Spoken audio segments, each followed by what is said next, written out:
And people cover their true self, putting up such a defense that no one can know. Discover the truth behind the mask, and I'm different than them all. That's why I always seem to clash, cause my opinion doesn't seem to match anyone else's. So it's got me thinking about it, like, what the hell is this? Why is mine so different? Fighting so hard against it, and working so hard for it, but it's the evil men who own it.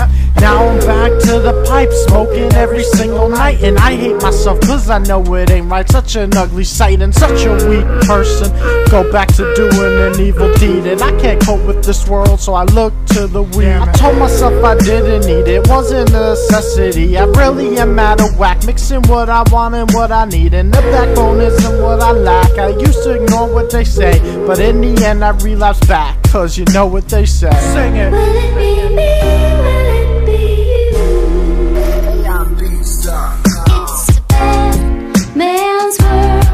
It's a bad man's world.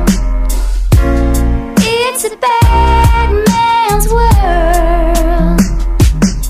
It's a bad man's world. It's a bad man's world. It's a bad man's world.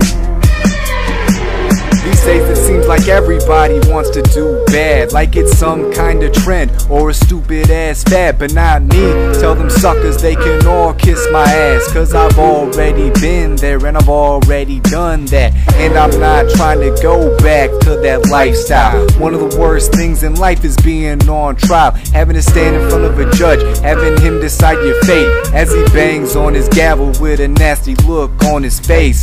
So don't be misled by these other cats' raps. Ain't nothing glorious about selling crack, having to watch your back, not to mention the fact that 90% of these rappers probably never did that. So trust me, that's something that you don't need. A couple of my friends almost died and they were just selling weed. So please slow down, man, and switch up your speed and take heed to these words that I speak. Please, man, do it for yourself. Will it be